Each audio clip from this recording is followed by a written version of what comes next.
சாதியை ஒழிக்கலையோ சாதியை என கூப்பாடு போடுகிறார் ஈ. வே. ராமசாமி. ஈ. வே. ராமசாமியின் சாதி ஒழிப்பில் நேர்மைத்தன்மை இருந்ததா என இந்த காணொளியில் பார்ப்போம். நம் சேனலை சப்ஸ்கிரைப் செய்து ஆதரவு தாருங்கள். உங்கள் ஆதரவு நமக்கு ஊக்கமளித்து இன்னும் நம் பங்களிப்பை சிறப்பாக செய்ய உதவும். நன்றி. இனி காணொளி. சாதி ஒழியா காரணம் என ஈ. வே. ராமசாமி கூறியது. எந்த மனிதனும் மற்ற ஜாதியைப் பற்றிச் சந்தேகப்பட்டாலும் தன் ஜாதியைப் பற்றி நம்பிக்கையாகவும் மேன்மையாகவும் கற்பித்துக் கொண்டு மற்றவர்களை தாழ்த்தி பெருமையடைகிறான். இந்த குணம் பார்ப்பானிடத்தில் மாத்திரமல்ல எல்லா ஜாதி யாரிடமும் இருந்து வருகின்றது. ஜாதிபேதம் ஒழிவதை இழிவாய்க் கருதுகிறான். ஜாதி கலப்பை விபச்சாரித்தனமாக எண்ணுகிறான். இந்த மனப்பான்மை ஜாதி ஒழிப்புக்கு எமனாய் இருக்கிறது. குடியரசு ஏப்ரல் 5 1936 மற்றும் 21 டிசம்பர் 24. சாதி ஒழியா காரணம் என ஈ. வே. ராமசாமி கண்டுபிடித்து சொன்ன காரணத்தை விட வேறு சில காரணங்கள் உள்ளன. ஈ. வே. ராமசாமி சொன்ன காரணத்தை விட அவை தாம் மிக முக்கியமான காரணங்கள். எப்போதும் முக்கியமான விஷயத்தில் கோட்டை விடுவது ஈ. வே. ராமசாமிக்கு புதிதில்லையே. அதனால் முக்கியமான காரணத்தை சொல்ல மறந்துவிட்டார் அல்லது தன் குட்டு வெளிப்பட்டுவிடுமே என சொல்லாமல் மறைத்துவிட்டார் போதும்.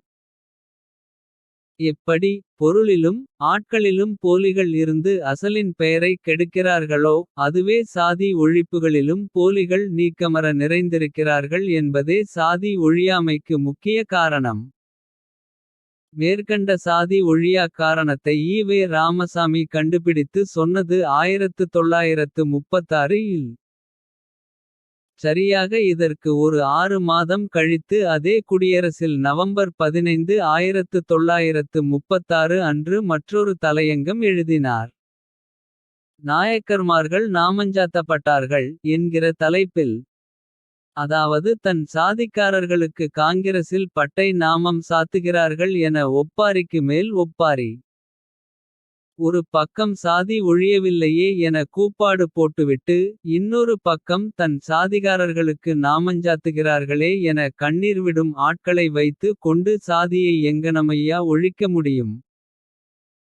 அவர் நாயக்கர்மார்களுக்கு பிரதிநிதித்துவம் இல்லை என தான் சொன்னாரே தவிர. அது எப்படி சாதி வெறியாகும் என மூளை சலவை செய்யப்பட்ட தி.க. மூடர்கள் கேடகலாம்.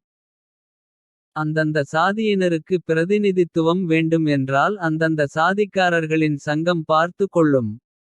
தேவையில்லாமல் ஈ. வே. ராமசாமி ஏன் மூக்கை நுழைக்க வேண்டும்.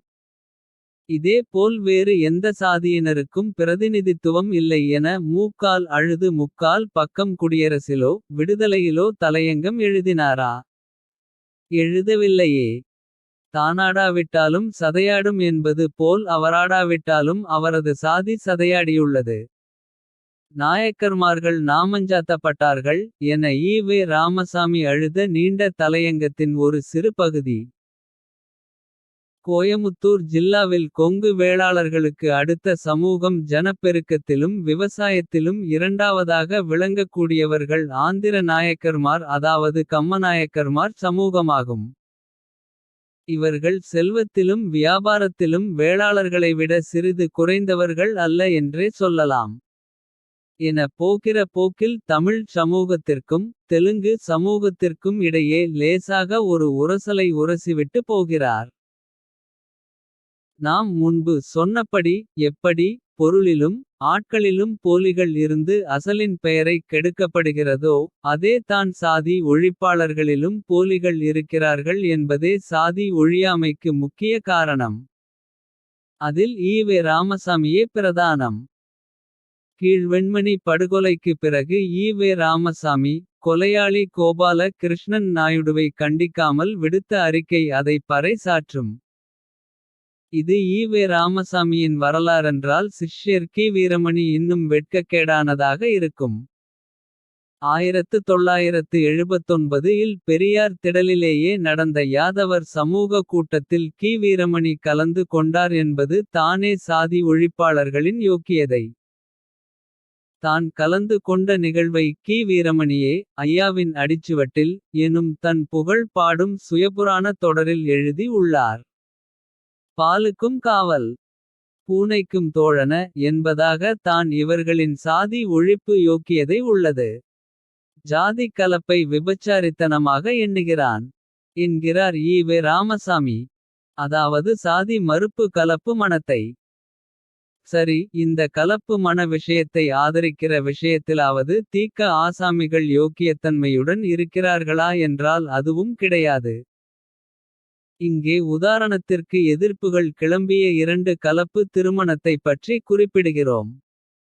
2 திருமண விஷயத்திலும் எத்தகைய யோக்கியதையுடன் தீக்க ஆசாமிகள் செயல்பட்டார்கள் என பார்த்தால். இவர்களின் போலி சாதி ஒழிப்பு விளங்கும்.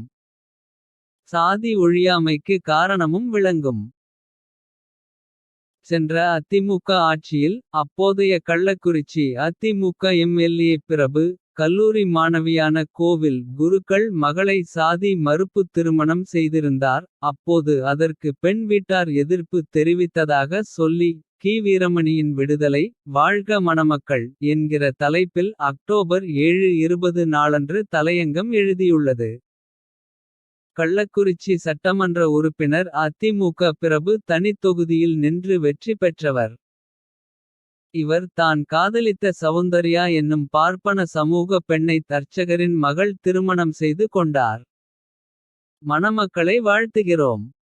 இதுகுறித்து வழக்கம் போல சமூக வலைதளங்களில் சர்ச்சைகள் வெடித்து கிளம்பியுள்ளன. இதில் வெடிப்பதற்கு என்ன இருக்கிறது. ஆணுக்கு 21 வயதும் பெண்ணுக்கு 18 வயதும் நிறைந்து விட்டால். சட்டப்படி அவர்கள் வாழ்க்கை இணையர்களாக ஆவதில் எந்தவித சட்டத் தடையும் இல்லை. என இன்னும் நீண்டு எழுதியது. அன்றைக்கு வாழ்த்து தெரிவித்த கி. வீரமணி பத்திரிகை தலையங்கம். இந்த ஆட்சியில் திமுக மந்திரியார் மகள் ஒரு ஒடுக்கப்பட்ட சமூகத்தை சேர்ந்தவரை காதலிக்க. அது போலவே எதிர்ப்பு. அதிமுக தரப்பாவது இருந்த இடத்திலேயே எதிர்ப்பை மீறி கல்யாணம் முடித்தது.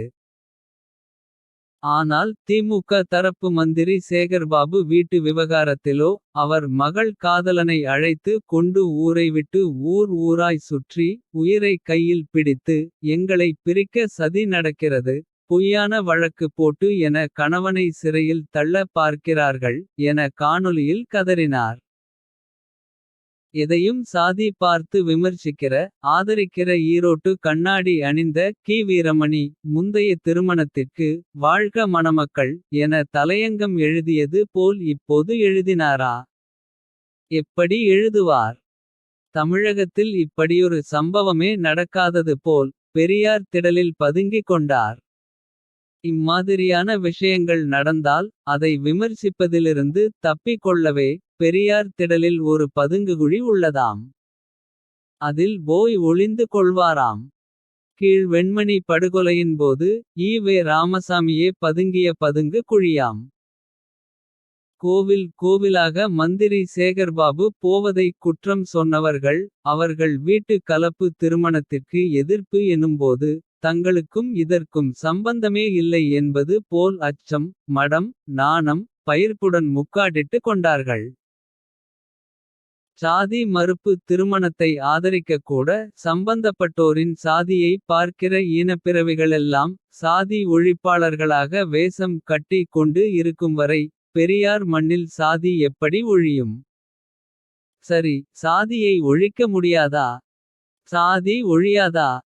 நிச்சயம் சாதி இன்னும் ஒரு நூற்றாண்டுகளுக்குள்ளாக பெருமளவு ஒழிந்தே போகும். எவனும் அதற்காக முயற்சிக்க வேண்டியதுமில்லை. சாதிக்கான தேவை தீர்ந்து போகும்போது சாதி ஒழிந்து போகும். எதனடிப்படையில் சாதி கொண்டு வரப்பட்டதோ. அது ஒழியும்போது சாதியும் ஒழிந்து போகும். குலத்தொழில் ஒழிய சாதியும் ஒழிந்து கொண்டே போகும். எவனும் சாதியை ஒழிக்க கிளம்பாமலே சாதி ஒழியும். இன்றைக்கு காதல் திருமணமும் கலப்பு திருமணமும் பெற்றவர்களால் ஏற்றுக்கொள்ளப்படுகிறது. யார் சொல்லியுமா அவர்கள் கேட்கிறார்கள். மனம் திரும்பினார்கள். இல்லை, கால மாற்றம். காலத்திற்கேற்ப இயற்கை சூழலுக்கேற்ப மாறுகிறார்கள்.